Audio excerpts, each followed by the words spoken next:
Bank Studios. This is Chicago's Morning Answer with Dan Proft and Amy Jacobson on AM 560. The Answer.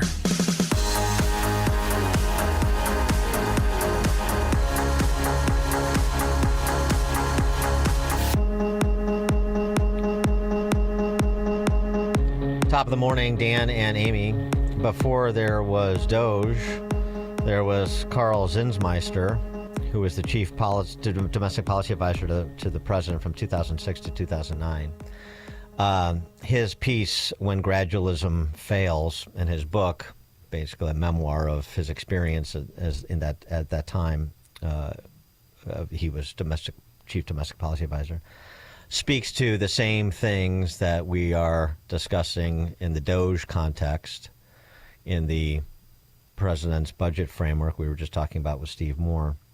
It's the same things, the inertia, the blob, the swamp, whatever your preferred phrase, that nobody, even who has a sincere interest in addressing, can seem to wrangle. And you see Doge, as I said, running into the same inertia and maybe losing some steam.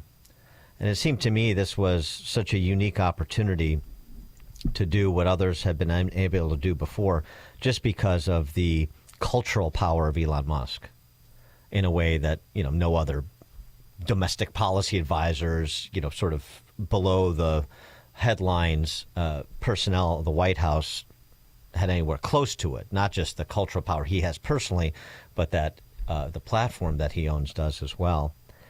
But boy, oh boy, don't underestimate the power of doing things the way they've always been done. Karl Zinsmeister, Chief Domestic Policy Advisor to the President from 2006 to 2009. His book, My West Wing, a very personal account of work in the White House and how to solve Washington's perpetual resistance to reform. Karl, thanks for joining us. Appreciate it. It's great to be here. From your experience in the White House, what would you say to the Doge team that is still working away? Well, like you, Dan, I'm sympathetic to what Doge is trying to do, and I view it as a kind of a historic opportunity. I was just so struck during my years in D.C. You hear the same mantras over and over. You can't possibly change that. It's always been this way. We don't do that here. That's just not how it works. You hear this from the agencies. You hear this from your own staff. You hear this from journalists. You hear this from people on the Hill. There's just this massive built-in kind of inertia that is totally resistant to even mild change, much less dramatic change. So like you, I kind of felt like, well, this is maybe an historic opportunity here to kind of break that log jam, both because of, Musk's charisma and Trump's mandate and some other things. I, like you, worry that they're kind of running out of steam. There's just this huge, kind of mass in D.C. And the ethic very consciously is we'll wait them out. We'll hang on. We'll dig in deep. We'll say, yes, ma'am, no, sir. But we won't really do anything. And we'll just wait till the next guy gets elected. And then business will go on as usual. So it's really, really difficult to overturn this. And we've got to do it. We've just got to break this. I mean, here's one last fact, and I'll shut up, Dan. When I left office in 2009, the federal government was about $3 trillion of total spending, and I thought that was huge. And believe me, there's plenty of fat and waste and goofiness in there. Well, guess what? Today it's almost $7 trillion. So from $3 trillion to $7 trillion in 15 years. So we just have a runaway train. We just have this massive, out of control, kind of self-generating bureaucracy that's got to be trimmed and attacked somehow. Well, yeah. I mean, so what sort of advice and counsel do you have to the Sumhouse? I mean, as to the Sumhouse, Musk, and the Doge guys can talk about 100,000 current federal employees who are also illicitly getting unemployment benefits. You can talk about the people on the Social Security rolls that are dead and the people getting SBA loans that are 5 years old, according to the data and the systems. And in all of these examples that make, commonsensical Americans blanch, But then at the end of the day, you're looking at the Trump proposes a budget with about $160 billion in cuts, as you said, of a $7 trillion spend. That is tiny. The early buyouts of federal bureaucrats, the generous sort of early buyout packages to try to reduce the headcount, on the margins. I mean, it just seems like this part of it it has to be sustained, but maybe there's part of the approach that is being advanced right now that needs to be refined. Well, you're right. A lot of what's happening today is just on the margins. It's just, kind of rounding errors. And we need to go beyond that. And, it needs to be much more than Doge. Doge was a very clever kind of brainstorm. But, every single department head and every single member of this administration has to take responsibility for breaking up this logjam. And that's why, Dan, my own politics, and I think the politics of a great many Americans, have pretty dramatically changed over the last 5 or 10 years. I was a traditional conservative, which means I didn't want swinging its elbows and disrupting people's private lives. I wanted a gentle, mild, government that basically left us alone. Well, in this new era, I don't think that's what we can do, because what happens if you're that kind of a conservative, you end up just conserving dysfunction. You end up protecting and leaving alone some very, very out of control bureaucratic networks. So I think we have to start becoming more disruptive, and obviously that's been Trump's game plan. We just all kind of have to pray that the American tolerance for some of this broken China doesn't get exhausted too quickly before he can really shake things up. Well, one of the things that he's done, in addition to Doge, which was, I agree with you, I think that was a clever approach to dealing with the conversation about spending. The other thing he's done, he has put a bunch of people in his cabinet that, number one, have that same attitude and are constructively working with Doge and competing with one another. I save this much, I can't cancel these ridiculous contracts, and so on and so forth. That's been encouraging. And they're also good communicators, many of them. So they are unafraid, because they're not standing for re-election in part, but they are unafraid to make the case for the spending cuts that should happen within their agency. They're unafraid to take on the propagandists in the D.C. press corps and on the left, and I repeat myself. And they're just that needs to be sustained too. It does. And let's not get too gloomy here. Some amazing things are happening. Listen, when I was in office 15 years ago, we knew that the education department was just riddled with unnecessary and foolish bureaucracy, and would have loved to shrink it. I mean, it's been on the to-do list for conservatives for literally decades to do something about the education department. But none of us got anything done, partly because there wasn't a mandate. Well, today, the education department is on a track to a very, very different place. And it wasn't simply the kind of the brass balls of Donald Trump and his cabinet that made this possible. It was also the overreach of the previous administration. I mean, let's remember that the Biden guys used the education department to ram all kinds of crazy sex and race ideologies into K-12 schools that really ticked parents off. They also used the education department to attempt to forgive trillions of dollars of college loans. Without any sort of legal basis for doing this.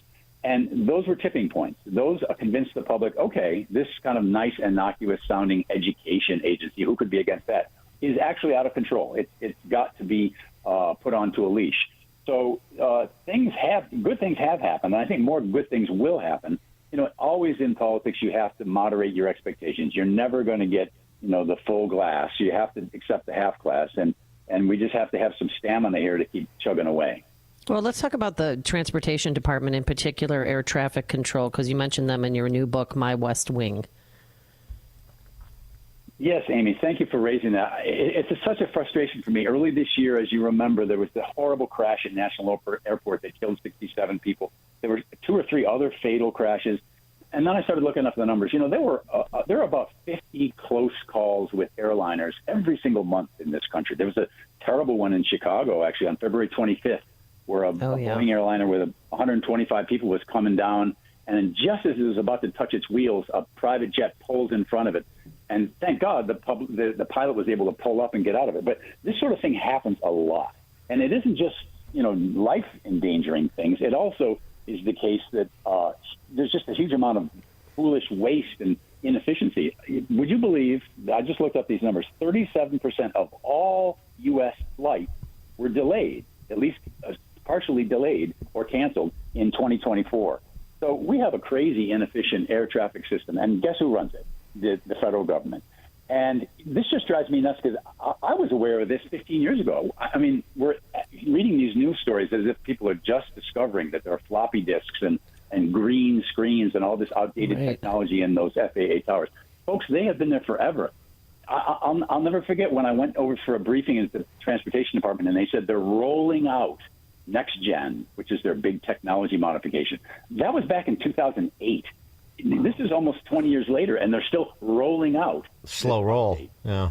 Slow roll, to say the least. Listen, folks, our cars have better satellite-based navigation than airplanes have. Airplanes are literally navigated now by voice radio, which is the 1950s technology, and two-dimensional radar and binoculars. I mean, when you're on the ground, the guys up in the tower are using binoculars to sight things.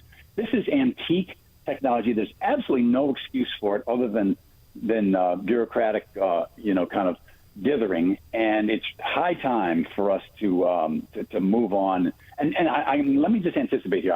I'm thinking some of our listeners are probably saying, well, they probably starved the FAA for money. Yes, right. Couldn't update. So I looked up those numbers too, Amy and Dan. The FAA in the last year I was in the White House had a $14 billion budget. Today it's up to $27 billion. They got plenty of money. That's not their problem. Yeah, it's almost like Sean Duffy needs to narrate a documentary film about the FAA, and we need distribution. I need to show people they see some of the columns or the reports, but you need to actually put it into like a consumable video product so you can see just how ridiculous this is. And as budgets double and nothing changes, and maybe that's an argument not only for reductions in spending and coming from that side of it, but also saying, you know what, the only way we're going to get people's attention, other than finding ways to really reduce headcount, and you saw the hysteria that instigated.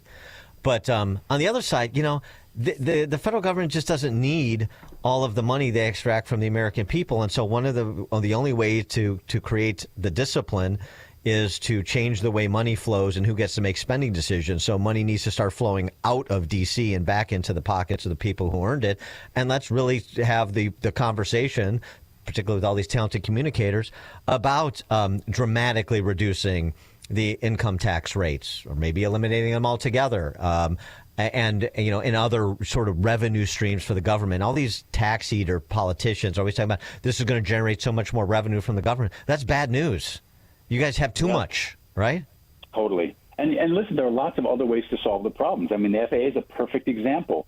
We need a different structure. Do you realize that the FAA is at one and the same time both running our air traffic control system as a business and also serving as the regulator who oversees and passes judgment on whether it's doing well or not? So it's this terrible conflict of interest. Now, what the Canadians and the Brits and the Germans and other people have done, they've spun off their air traffic control as either a business, either a private business, or as a nonprofit funded by fees. And that works much, much better. First of all, you get rid of the conflict of interest, and you introduce some business disciplines to run this in an efficient way and to get the technology updated in less than 15 years and to get the headcounts right and that sort of thing. So you're right. It's not just a matter of money. It's a matter of the right structure and solving the problem in the right way. And, this is a kitchen table issue. This isn't like defense spending, which is common abstraction for all of us. There are people listening right now who missed a wedding because of some stupid air traffic control. There are people now who have had their lives risked in bad incidents in the air. This hits home. And it's a network failure that we shouldn't deal with. If you flip on your light switch and the lights don't come on, you say, what the heck? Well, you flip a switch at an airport and your flight doesn't arrive, and we say, oh, well, that's this light. That's the weather. It's not the weather. It's a bad federal government business. Karl Zinsmeister, Chief Domestic Policy Advisor to the President from 2006 to 2009, author of the recently released book, My West Wing, a very personal account of work in the White House and how to solve Washington's perpetual resistance to reform. My West Wing, Karl Zinsmeister. Karl, thanks for joining us. Appreciate it. My pleasure.